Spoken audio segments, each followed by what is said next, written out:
Thanks for listening to Fluff and Crunch, where we talk about the connection and sometimes disconnect between system, setting, and story in tabletop RPGs.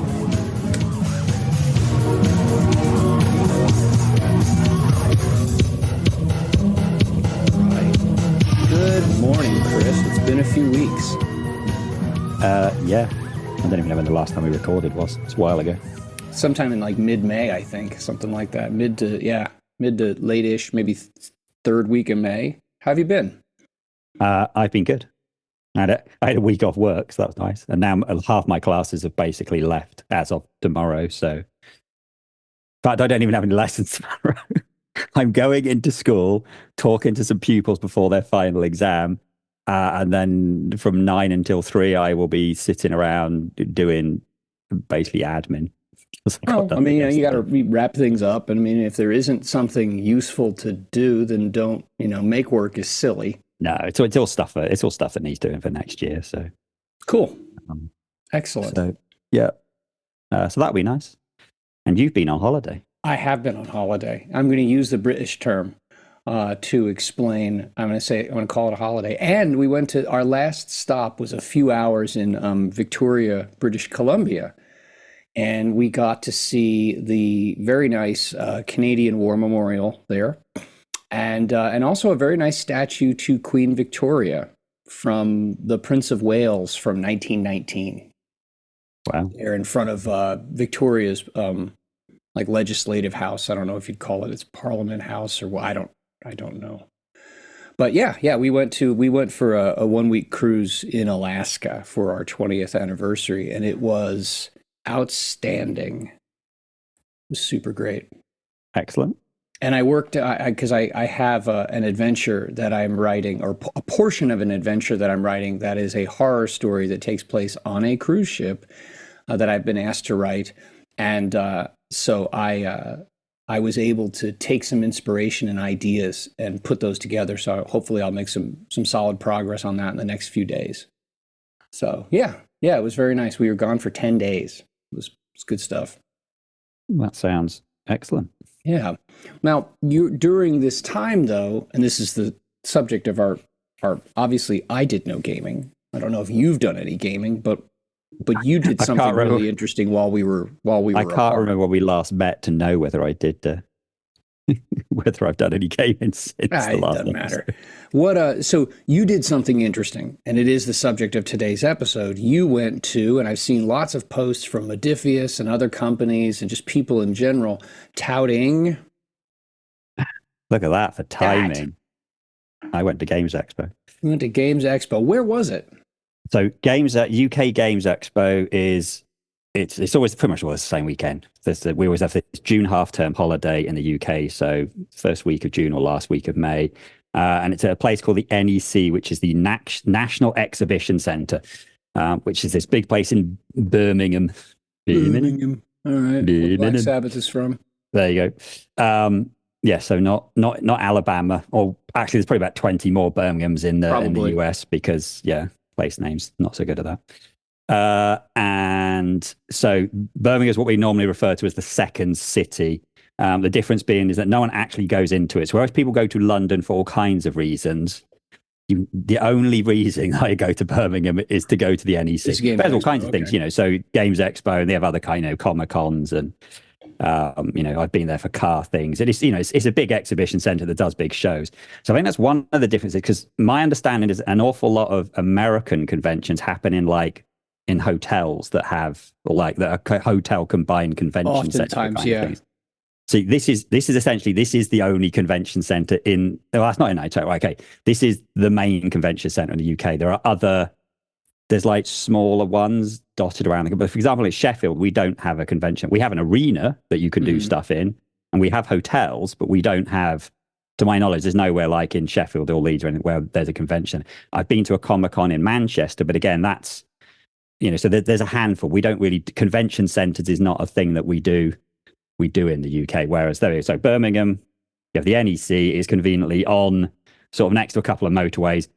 it's on the outskirts of Birmingham, so you don't have to go into it. Okay, that's handy. It's handy to get to. Like literally, you're on the motorway and you turn off the motorway and you're at the NEC. It also happens to be next to the airport and next to a train thing. So if you wanted to come from abroad, it's good for that as well. Gotcha. I don't think it's amazing for hotels. I think there's only like one or two hotels on the complex. But I mean, it's a big old complex. Like I said, it's got an airport and a train So station. how long did UK Games Expo last? Was it like 4 days or 3 days? And how many people attended? It's 3 days for normal people like me. It's 4 days if you're a distributor. I think they do a day on Thursday where like they get to walk around each other's stores. That's cool. But obviously I don't get to do that. I think, because I remember looking at this the other day, it was something like 67,000 attendees, but then I think it was like 35,000 uniques. So in terms That's a lot of people. Yeah. So that's not bad. I mean, I'm pretty sure that's their record, because that's like, I think that's, essentially it was getting bigger and bigger every year. Mm-hmm. So if we look at this hall that you can see here in the picture behind me, this is hall 1.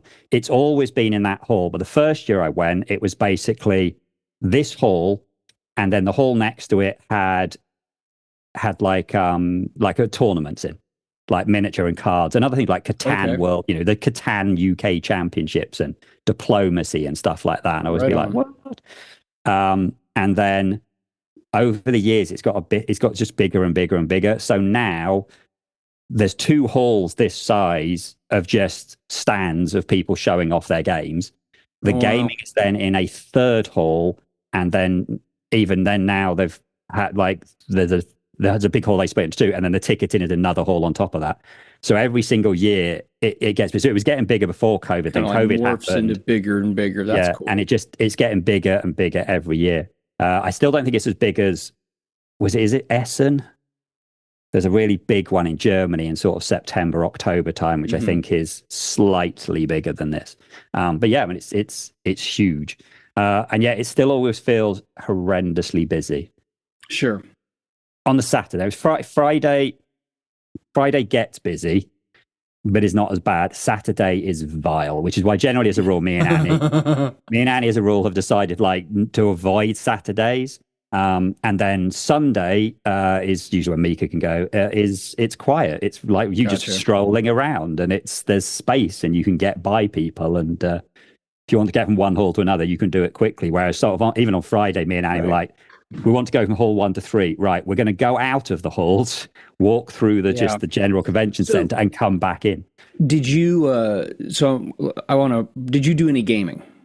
I did. I didn't do any role playing. Sure, that does take a lot of time. Which is something you can talk about role playing at cons. But it's one of the, I think because role playing games really need to take a bit longer. Yeah. I think because I know that there is role playing stuff that goes on. Like there's a hotel, so as well as the 3 4 halls, there's a whole hotel on the complex that they basically book out all of the rooms in that, which I guess would be, I can't think of the word, it's like kind of conference room kind of things that you do a little talking. I think they book out loads of those, and I think that's where for breakout sessions and stuff. So they load up those with gaming. Yeah. So I think they do a lot of like role playing sessions in that, and you have to book it. But most of the years I go, I'm either going with Annie or I'm going with Mika, or we're going with this whole family, and so therefore that's not something I've really ever considered doing. You're not going to bog them down in that. Yeah, and it's like you could sign up for one in the evening, but usually if we're staying over, we stay at a hotel which is like 20 minutes away, so then it makes it a bit more awkward to do evening stuff. So I've never done role playing. Annie has. Annie's done like these kids role playing things which take like 40 minutes kind of thing. Which she's too old for now, she says. But like this year they were doing the Monty. I was going to say Monty Hall, but not not Monty Hall.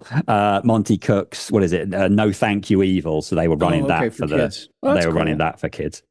So they still do that stuff. But yeah, it tends to. I mean, it has everything. There is people doing role playing games, but obviously the people doing role playing games have kind of got their stuff there and their books for sale. But mostly what you see out, it's board games, it's some areas of miniature games, lots of card games, and then people just selling like, dice and mats like various things. Jewelry and, T-shirts and swords. In fact, there's a yellow thing. This is it there? That's just like it's a sword store. It's just full of prop swords, and there Yeah, was I about can three imagine of there would them. be lots of people just buying crapola. Yeah, well, that's what I mean. Like Annie, I think Annie bought a game, but then she was like, two pairs of earrings and a knitted turtle. And in the past, she has bought herself a sword and a Well, yeah, okay. foam hammer and a mace and all sorts. So, uh, and yeah, Mika was like, one board game and yeah, earrings and other That's stuff. cool. Didn't So really then, dice this time. did you pick up any games? Did you talk to anybody at any of the vendor booths, or was there anything that maybe stood out as like, oh, this looked really cool from some company like that would anything like that? Yeah, so funnily enough, I did more of the talking on the Sunday when I have Mika with me to kind of start conversations with people. Because when it's just me and Annie, like Annie, I won't talk to anyone. And if Annie's around, I'll try and make her talk to people. So That's I do good. that. That's good Because dadsmanship. I'm just very bad at talking to people. I just like, I'll stand there politely waiting and not talk to anyone. Yeah, on the Friday, they do this pretty cool family zone where like they literally have a table full of games. You just pick a game off the table and take it to the table nearby and try it out. And That's we've always cool. done that. So me and Annie did that for a few games. Then we played. There's a new Star Wars game out called Bounty Hunters, which is like a card drafting game. Which we got a demo of that. Really liked it. I bought that. Um, Annie picked up a word game where you build wedges of a pizza, which we played that a bunch of times. That's really good. Trying to think, we did play other stuff on the Friday, but me and Annie both struggling to remember what. What, you Um, just like dropped in and played some like short sessions or I samples of think things? I yeah. So mostly what it is it's like I said, like in the hotel thing, it's like booked sessions to go and Mhm. do like role play and stuff or other longer form games. This is literally it's people showing off their games, so it's a case of waiting until a table's and then going in and going right. Can you show me how your game works? Gotcha. So we've noticed they had this. You can actually see it in the bottom. Oh, I'm in front of it where this Star Wars area is. So basically, Asmodee had a huge chunk of the thing, and Asmodee just put out a whole area for Star Wars. So in that, they had like a whole bunch of people running Star Wars Unlimited, which is Fantasy Flight's new collectible card game. They had this Bounty Hunters game, which I think is not even from. I think it's just from Asmodee themselves.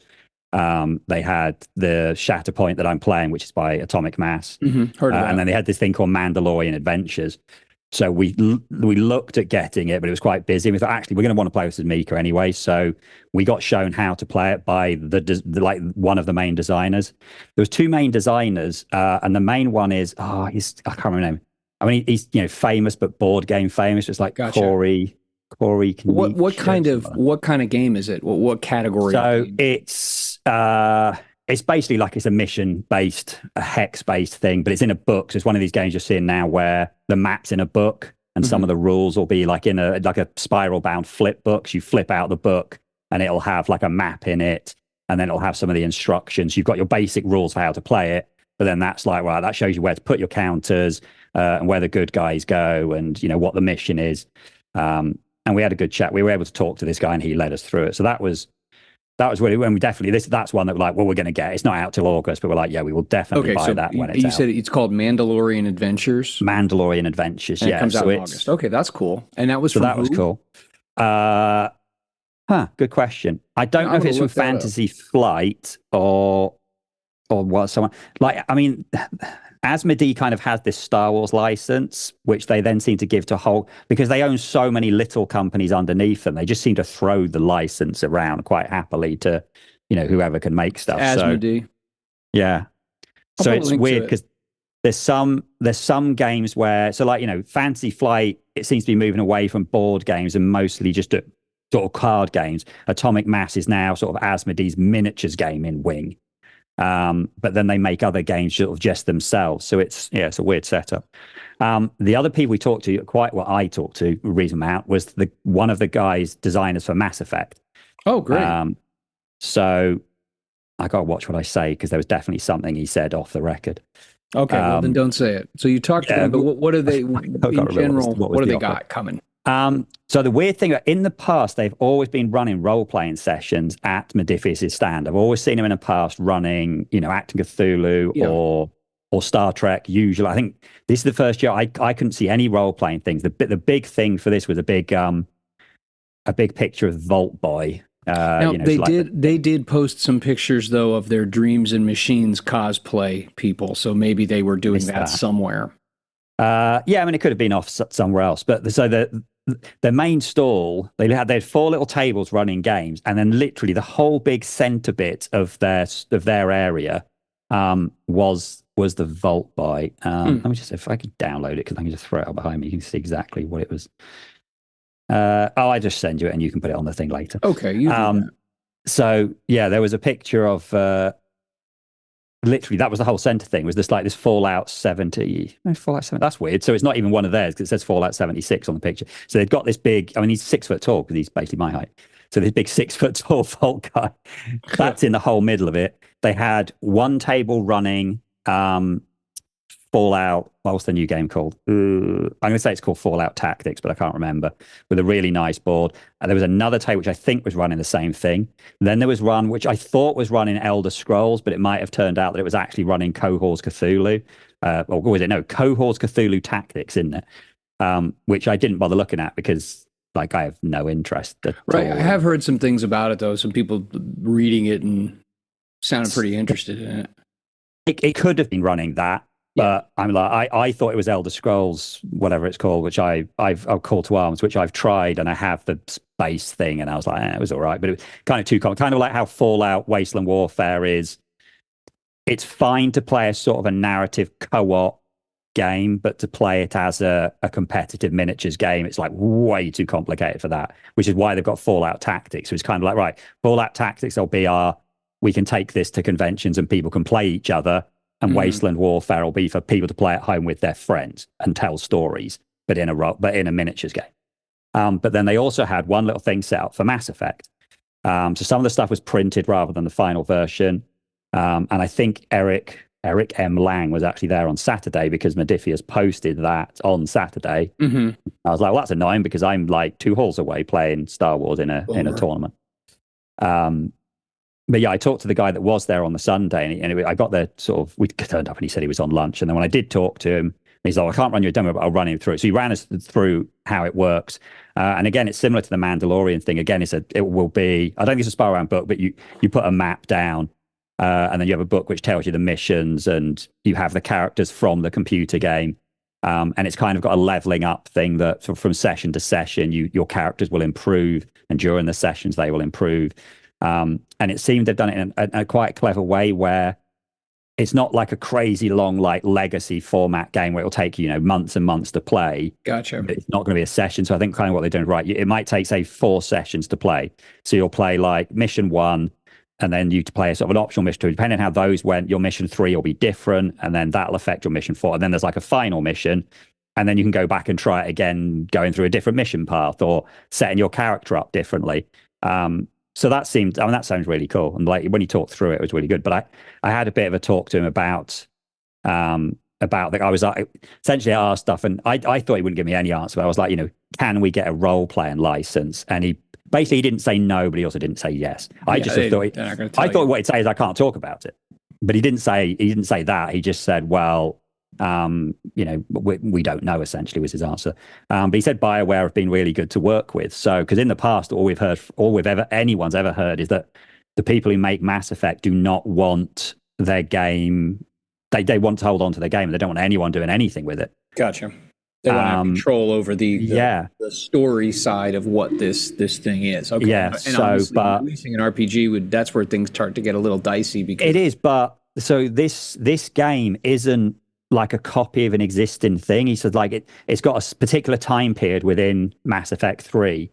And the way he described it is like it was like it would be downloadable content that had come out, like extra missions so you play between sort of like it's around sort of the 2/3 point way through the game. And it's if you imagine you'd gone on this mission during the game, that's what it is. But even then, everything within that they are making up, and they have to get it checked by BioWare. So, they have had leeway to kind of make up their own thing. So it's done in a way that it can't mess up the whole world or anything. mm-hmm. But at the same time, it's all new stuff. Well, I mean, the character, but the story is new essentially. And BioWare are letting them doing it. So, I mean, essentially, you could tell if they did let them do a role playing game, this guy was like, that is my dream. That is the number one thing I want to do, a Mass Effect role playing game. And considering obviously, they already do role playing games, he obviously seemed really keen on it. Yeah, I know what stuff he said. Basically it was because I'd said, I do a podcast and we often talk about 2D20, and we've been talking about an Elder Scrolls role playing game and stuff. There was a handful of things I will have to tell you after we stop recording. Okay. I'll put it that way. Okay. So the implication here, folks, is that there are secret things that Chris is going to share with me. Who knows what we'll be able to do with that? But they're not necessarily about Mass Effects. Before anyone gets excited, and he did tell me there is a role playing game coming. It's not that. It was about other stuff. But he said off the record, so I'm going to be professional, and despite the fact I don't get paid for this, and I'll tell you afterwards. Cool. But the game, it sounded really good. So overall, it sounds to me like you had a good time. You had a good time. You saw a lot of different things. You played some fun stuff. You came away with some things. What's your favorite thing that you got? And what, if anything, that you learned or was tipped off to or thought is like something you looked at and said, "Oh, that's cool. That's upcoming."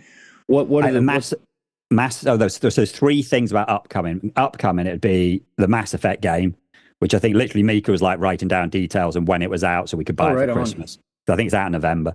The guy even said there's this thing in Mass Effect. I can't remember whether it's a special organization or the main guy's code, but it's N7, which is actually, if you've ever seen you probably never seen my thing on Discord, I have the N7. I think I have an N7 badge on there. And so they have this thing, the N7 day, which should be, that's when he wants to release it, November the 7th. No, is that right? Oh yeah, N7, yeah, November the 7th. But I don't think he can manage that. But that's what he was hoping for. So yeah, Christmas, that'd be great. Mandalorian Adventure we're looking forward to. And then it's a tradable card game, but it's going to work in a different way. This thing called Altered. I'd never heard of it. It may have been another Masma one. It was kind of near their stuff. What was it called? It was just called Altered. Altered. Yeah, it's a collectible, tradable card, like Magic et al. But when you're playing, although you're competing with your opponent, you're not like beating up their stuff or like just scoring points. Your characters are going on a journey to try and meet their companions who are also going on a journey. So that was nice. And we played it with Annie. She thought, well, I like that because it wasn't just beating each other up. It was gotcha. I like different. That idea. But the other thing I haven't looked into afterwards, they've got some really weird ideas to do with digital. So one of them essentially is if you get a card and you want extra copies of it for a deck, rather than having to hunt that card out, you scan the QR code that links to your account, and then you can just print extra copies, which they will send you. And then you can even sell your digital rights to a card to someone else, so then they can print it. So like if you just want some physical cards and you're not bothered about the digital things, there's ways of kind of like, well, I'm just going to play it physically, but I'm going to give someone else my digital cards. And then, so I can't really get my head around it and the benefits. I can certainly see there's something clever there. And it apparently made an absolute fortune on Kickstarter. But just the actual fact that it was a game where it's a trading card game where you don't have to do this, because I don't do the trading. Like any of these kind of card games, I'll buy a starter deck, I'll play it with Mika, and then it becomes too expensive to buy other things and make decks.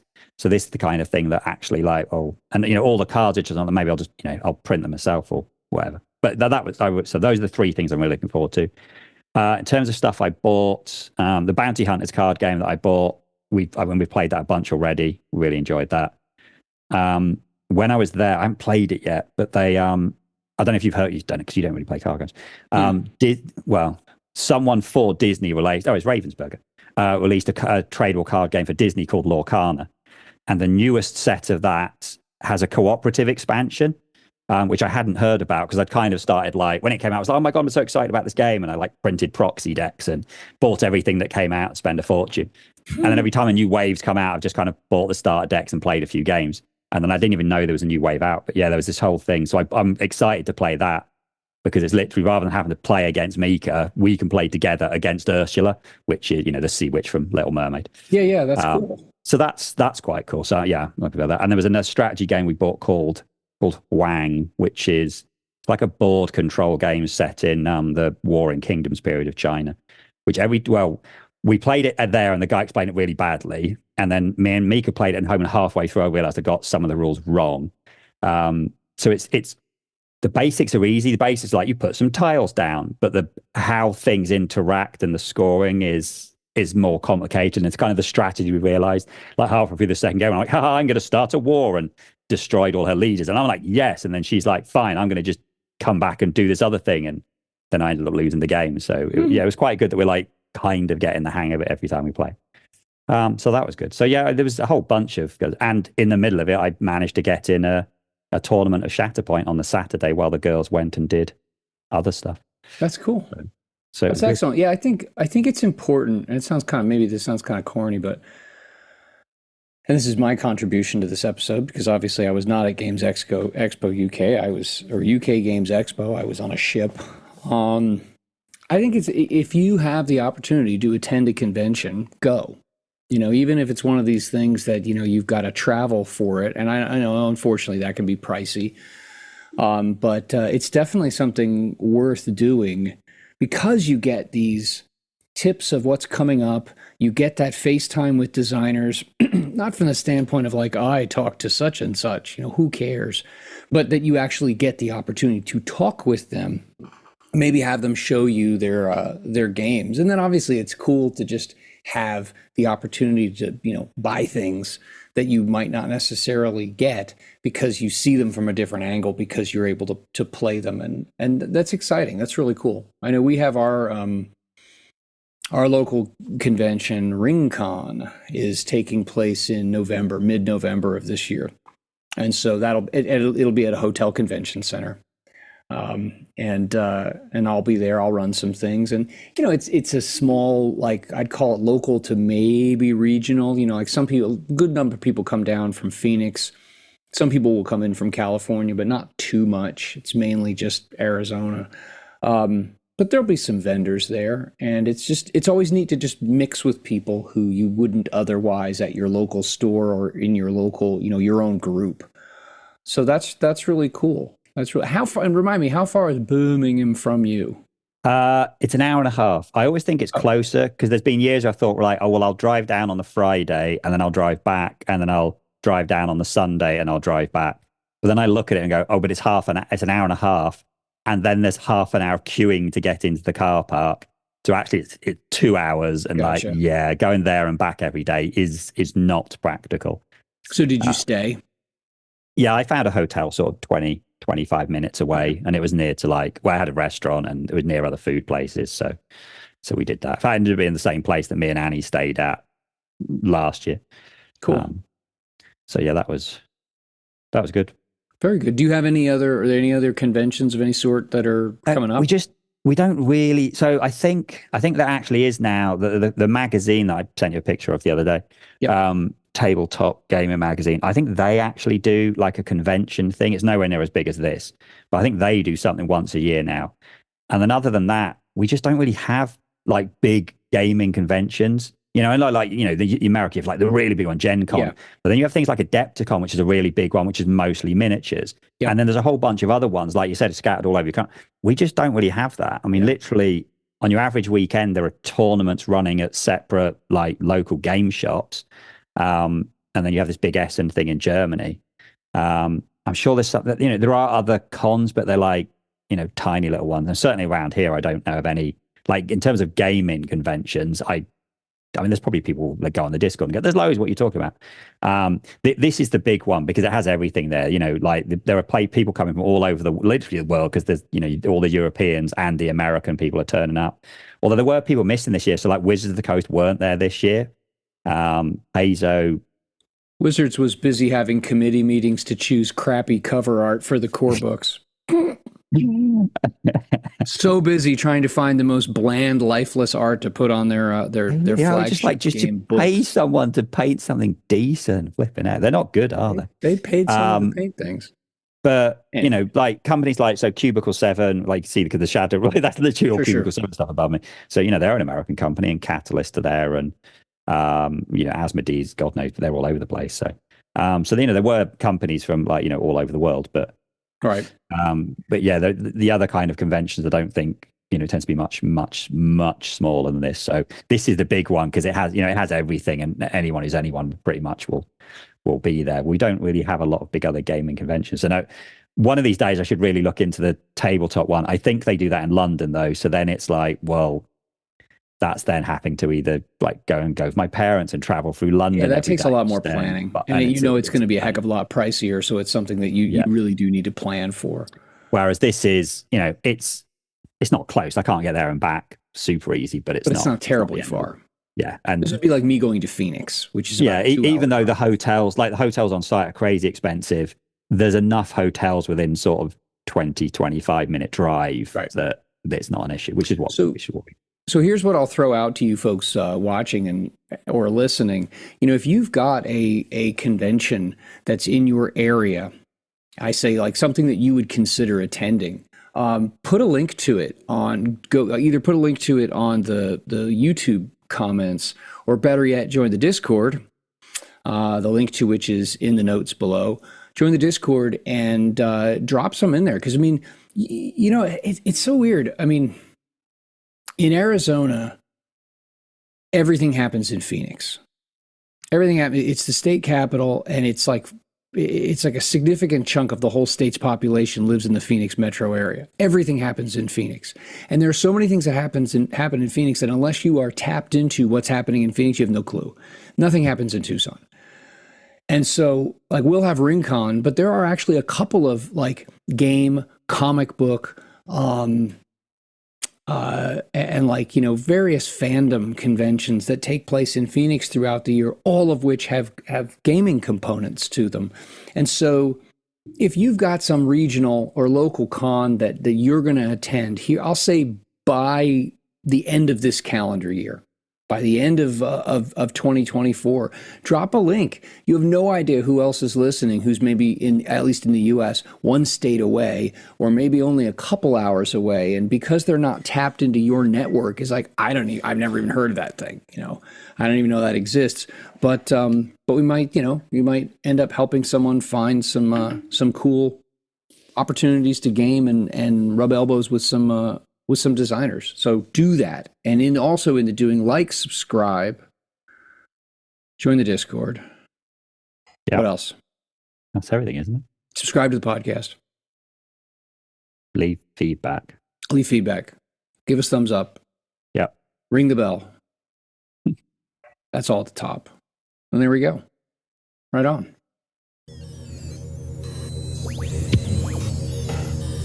Thank you, as always, for listening to Fluff and Crunch. You can join our Discord. You can subscribe to the podcast. You can subscribe to the YouTube channel, all through the links in the show notes. Thanks again. Have a great day. We look forward to talking with you.